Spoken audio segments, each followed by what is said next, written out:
আসসালামু আলাইকুম এভরিওয়ান। অনেকদিন পর বিয়ে খেতে চলে আসলাম। ঈদের পর এটা কিন্তু প্রথম একটা বিয়ে, তো আমি অনেক এক্সাইটেড। অনেকদিন পর আজকে বিয়ে খেতে চলে আসলাম, আর ওয়াদি বেবিও কিন্তু অনেক এক্সাইটেড। আপনাদের সাথে র্যান্ডম একটা হাবিজাবি ব্লগ শেয়ার করতে যাচ্ছি। অন্যদের বিয়ে বাড়ির ব্লগগুলো দেখতে কিন্তু আমার ভীষণ ভালো লাগে, এজন্য চিন্তা করলাম আপনাদের সাথে না হয় আজকে আমার হাবিজাবি এই ব্লগটা শেয়ার করি। বিয়ে বাড়ির ব্লগ মানে হচ্ছে খাওয়া দাওয়া, সো আমি কিন্তু খাওয়া দাওয়া দেখার জন্য বিশেষ করে বিয়ে বাড়ির ব্লগগুলো বেশি এনজয় করি। তো আসার পরে একটু পিকচার ভিডিও তুলে নিলাম। এখানে খালামুনিরাও চলে আসলো, সাইকা আমাদের সাথে ওয়াদি বেবি বড় বড় মতো অনেক এনজয় করছে। আজকে ওয়াদি বেবি কিন্তু নিচ থেকে বলেছে ও পাঞ্জাবি পরবে, সো পাঞ্জাবি পরে চলে আসলো বিয়ে বাড়িতে। ব্রাইড গেস্ট সবাই সবার মতো ফটোশুট করছে, আর আমার বেশি ফটোশুট ভালো লাগে না। বিয়ে বাড়িতে আসলে চিন্তা করি কখনই খাবার টেবিলে বসবো। অনেকদিন পর যেহেতু বিয়ে খাচ্ছি, বিয়ে বাড়ির খাবার খাওয়ার জন্য আমি অনেক বেশি এক্সাইটেড। সো ফাইনালি বসে গেলাম, আর আমার সামনে চলে আসে গরম গরম এক বাটি পোলাও, কোরমা, আচার। যতই বাসায় বিয়ে বাড়ির মতো করে রান্না করার চেষ্টা করি কিংবা বাহিরে রেস্টুরেন্টে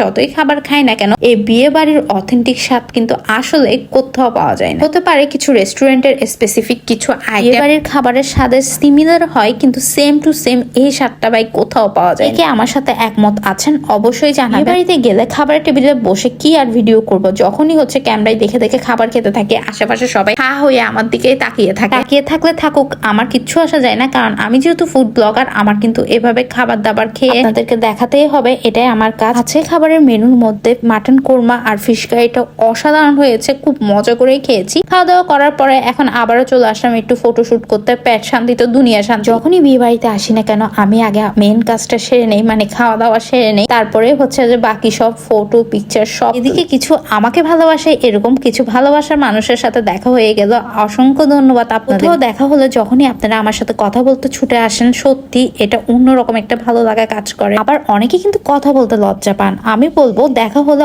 অবশ্যই কথা বলবেন, আসলে অনেক বেশি ভালো লাগে। স্টেজে ব্রাইড গ্রুমের ফটোশুট চলছে, আর এদিকে আমি আসলাম একটু ফটোশুট আর একটু ঢং করে ভিডিও নিব। পার্টিগুলোর জন্য এগুলো তার আমি সাকসেস হলাম না, সো নিজেই এরপরে ফাইনালি বসে গেলাম তুলতে। আর এত মানুষ ছিল, প্রচুর গরম লাগছিল। তাহলে আসলে বিয়ে দিয়ে এগুলো খেয়ে খুবই অশান্তি, মানে মেকআপও যেন গরমে মেল্ট হয়ে যায়। আর শীতকালে বিয়ে খেয়েও শান্তি, মেকআপ করেও শান্তি, সবকিছুতে শান্তি। আর কোন সিজনটা পছন্দ, উইন্টার নাকি সামার? আমার তো উইন্টারই বেশি পছন্দ। তো এই ছিল আজকে আমার হাবিজাবি ব্লগ। কেমন লেগেছে অবশ্যই জানাবেন। সবসময় গুছানো ব্লগ দেখতে দেখতে মাঝে মধ্যে কিন্তু আপনারাও বোর হতে পারেন, এই জন্য আজকের এই ভিডিওটা আপনাদের সাথে শেয়ার করা। আরো হাবিজাবি ব্লগ চাইলে অবশ্যই কমেন্ট বক্সে কমেন্ট করতে পারেন, ভালো লাগলে থামস আপ দিবেন। যারা এখন ইব্রাহিম মার্জানাকে ফলো করেননি, ইব্রাহিম মার্জানাকে ফলো করে দিলে কিন্তু মাইন্ড করব না। আর এদিকে ওয়াদি বেবির অবস্থা দেখেন, সবাই চলে যাচ্ছে আর আমরা পাশে চলে আসছি দেখে ও কান্নাকাটি শুরু করে দিয়েছে। এই ছিল আজকের ভিডিও, দেখা হবে অন্য কোনো ভিডিওতে। That's it for today.